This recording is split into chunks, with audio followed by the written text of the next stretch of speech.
بالله من الشيطان الرجيم. بسم الله الرحمن الرحيم.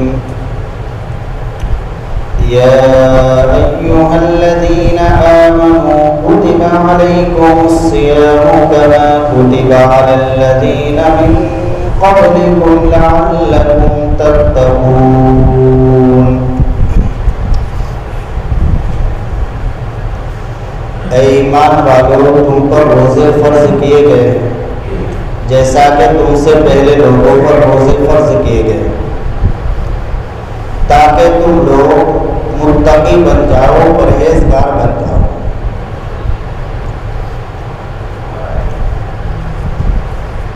یہ آیت شریفہ بڑی اہم آیت شریفہ ہے۔ اللہ رب العزت نے اس میں ایک بات تو یہ بیان فرمائی ہے کہ یہ روزے جو امت مسلمہ پر فرض کیے گئے ہیں تو یہ کوئی امت محمدیہ کی خصوصیت نہیں ہے، بلکہ نبی پاک صلی اللہ علیہ وسلم سے پہلے جتنے بھی انبیاء کرام علیہ السلام تشریف لائے اور جتنی بھی امتیں اس دنیا کے اندر آئی ہیں تو کوئی شریعت، کوئی امت روزوں سے خالی نہیں تھی۔ اس سے روزے کی اہمیت کا پتہ چلتا ہے کہ روزہ یہ کتنی اہم عبادت ہے کہ حضرت آدم علیہ السلام سے لے کر نبی پاک صلی اللہ علیہ وسلم تک جتنے انبیاء اکرام علیہ السلام تشریف لائے تو ہر نبی کی شریعت میں روزہ تھا۔ کوئی شریعت، کوئی امت روزے سے خالی نہیں۔ کتنی اہم عبادت ہے، جیسے نماز ہر شریعت میں رہی ہے، ہر امت میں رہی ہے، تو ایسے ہی روزہ بھی ہر امت میں رہا ہے اور ہر شریعت میں رہا ہے۔ نفس روزہ، ہر روزے کی کیفیت، روزوں کی تعداد کتنی تھی، روزہ کا وقت کتنا ہوتا تھا، کیا مسائل تھے، تو یہ ہر امت کے الگ الگ رہے، لیکن روزہ ہر امت میں رہا ہے۔ اس چیز کو بیان کر کے علماء نے لکھا ہے، مفسرین نے لکھا ہے کہ جو تشبیہ دی گئی ہے کہ جیسے تم سے پہلے امتوں پر روزہ فرض کیا گیا، تو اس میں امت محمدیہ کی دلجوئی بھی ہے۔ دلجوئی اس طرح ہے کہ روزہ یقیناً ایک مشقت کا کام ہے، تو اللہ تعالیٰ فرما رہے ہیں کہ یہ مشقت کا کام روزہ صرف تمہیں کو نہیں دیا گیا، تم سے پہلے جتنی امتیں آئی ہیں ان سب نے بھی یہ کام مشقت کا کیا ہے۔ جب کسی کام کو سب مل کر کرتے ہیں، چاہے وہ کتنا بھی بھاری ہو تو ہلکا معلوم ہونے لگتا ہے، اور اگر اکیلا آدمی ہی کرے تو پھر مشکل ہو جاتا ہے۔ رمضان المبارک میں 15-16 گھنٹے کا روزہ ہوتا ہے، سب گھر والے رکھتے ہیں، محلے والے رکھتے ہیں، ایک ماحول ہوتا ہے تو روزہ رکھنا آسان ہوتا ہے، اور اگر اکیلا آدمی رکھے تو ذرا مشکل سے پڑتا ہے۔ تو اللہ تعالیٰ کی طرف سے ایک دلجوئی بھی ہے کہ جو روزہ فرض کیا گیا ہے، اس میں جو مشقت ہوئی ہے تو یہ صرف تمہارے ہی لیے نہیں ہے، تم سے پہلے جتنی بھی امتیں آئی ہیں انہوں نے یہ مشقت برداشت کی ہے اور انہوں نے اس عبادت کو خوب اہمیت کے ساتھ ادا کیا ہے۔ تیسری جو چیز ہے، روزے کا مقصد کیا ہے، روزوں کو کیوں فرض کیا گیا ہے، یہ اہم بات ہے۔ اللہ تعالیٰ نے روزے فرض کرنے کا مقصد بیان کیا ہے، لعلکم تتقون، امید ہے کہ تم لوگ متقی بن جاؤ، پرہیزگار بن جاؤ۔ اب روزوں سے یہ مقصد کیسے حاصل ہوگا، کیسے متقی بنیں گے؟ اصل میں روزے کی حالت میں آدمی اپنی خواہشات پر قابو پاتا ہے، حلال چیزوں سے بھی رک جاتا ہے، کھانے سے رک گیا، حالانکہ کھانا حلال ہے، پینے سے رک گیا، بیوی کے قریب جانے سے رک گیا، اسی کا نام روزہ ہے۔ نیت کے ساتھ صبح صادق سے لے کر غروب آفتاب تک، تو جب روزے میں ایک مشق کرائی جا رہی ہے کہ جب تم اپنے نفس پر قابو پا سکتے ہو اور اپنے نفس کو جائز چیزوں سے روک سکتے ہو، اللہ کے حکم